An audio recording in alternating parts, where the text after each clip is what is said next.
धनबाद जिले का सभी विधानसभा सीट पर भाजपा की जीत सुनिश्चित करने वास्ते अब धनबाद के सांसद ढुल्लू महतो शंखनाद करते हुए धनबाद स्थित भाजपा कार्यालय में मीडिया से मुखातिब होते हुए कहा कि एक तरफ पीएम मोदी का विकास तो दूसरी तरफ कांग्रेस जेएमएम गठबंधन, कहीं दूर दूर तक कोई मुकाबला नहीं है। उन्होंने जेएमएम और कांग्रेस गठबंधन पर जमकर हमला बोला। वहीं कांग्रेस पर चुटकी लेते हुए कहा कि धनबाद सीट पर अब तक उम्मीदवार नहीं दिए जाने पर कहा कि अगर उनके पास उम्मीदवार नहीं है तो भाजपा से ही उम्मीदवार उधार में ले लेने की सिफारिश भी की। उन्होंने प्रदेश सरकार पर निशाना साधते हुए कहा कि अब जनता उनके शासन में त्राहिमाम कर रही है।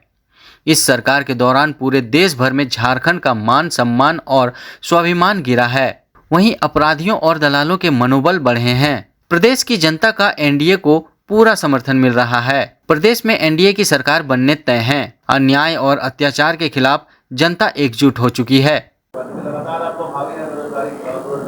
नहीं, आप तो देखे कि झारखंड मुक्ति मोर्चा और कांग्रेस के सरकार बनने के बाद उनके घोषणा पत्र में भी था, पहले का 2019 का घोषणा पत्र में था कि हमारी सरकार बनेगी तो 5 लाख लोगों को प्रत्येक साल सरकारी नौकरी देंगे। कांग्रेस के घोषणा पत्र में था कि प्रत्येक घर में सरकारी नौकरी देंगे। दूसरी बात है, यहाँ पे जो 75% आरक्षण जो दिया है कि हम यहाँ के स्थानीय लोग को नौकरी देंगे जिसका वोटर कार्ड है, आधार कार्ड है, वो भी आज तक नहीं किया। यहाँ के लोग पलायन कर रहे हैं, दूसरे लोग जहाँ पे जाके मर रहे हैं उनको लाशें को मंगवाना पड़ रहा है। झरिया से ही 2-3 लाश आया, हम लोग को मंगवाना पड़ा बाहर से। यहाँ पे रोजगार का व्यवस्था है, हमारी सरकार का उदासीनता के कारण वो नहीं दे पा रहे हैं, नहीं करवा पा रहे हैं। सिर्फ अपने में मगन है, लूटने में मगन है। झारखंड को लूट का एक अड्डा बना चुका है। और जब जब कांग्रेस और जेएमएम का सरकार बना है, ये हम लोग देख रहे हैं, झारखंड जब से अलग हुआ, जब जब झारखंड मुक्ति मोर्चा और कांग्रेस का गठबंधन सरकार बनी है, तब तब लगातार यहाँ पे सिर्फ और सिर्फ लूट हुआ है। हत्या, मर्डर, अत्याचार, अन्याय, माँ बहनों के साथ अत्याचार, बड़े बड़े घटना, ये तो आप भी देखे, हम भी देखे, पूरे झारखंड के लोग देखे।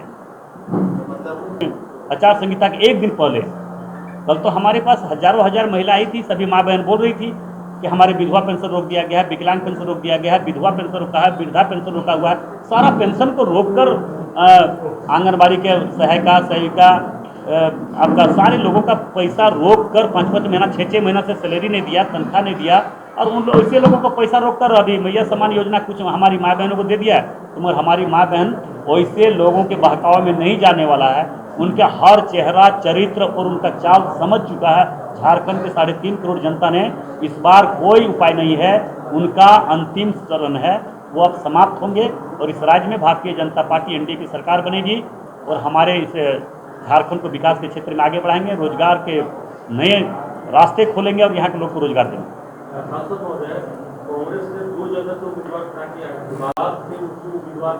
देखिए, उनका उम्मीदवार है कि कोई लड़ना नहीं चाहता है। कांग्रेस को कौन मानता है? कांग्रेस है क्या? कांग्रेस के पास बचा क्या, तो बताइए ना। कांग्रेस के पास कैंडिडेट नहीं मिल रहा है, वो खोज रहा है कि कौन पैसा देगा तो हम कैंडिडेट देंगे। तो अब ऐसा लोग मुल्ला मिलेगा तब तो वो जाके वहाँ पे कैंडिडेट देंगे। अगर मांगेगा तो भाजपा लोग देंगे, मांगेगा तो सरवन भैया है ही है।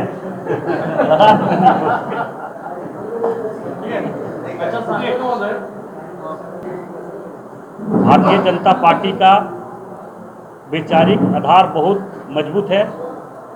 पूरे झारखंड में एनडीए का बहुत मजबूती के साथ लड़ेगी। निश्चित रूप से एनडीए की सरकार झारखंड में बनेगी।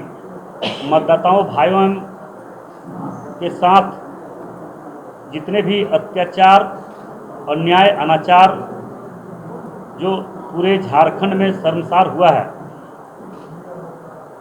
उसका इस विधानसभा चुनाव में जनता हिसाब झारखंड सरकार जो हमारे में मुख्यमंत्री हेमंत सोरेन जी से इस चुनाव में जरूर उसका हिसाब लेगी।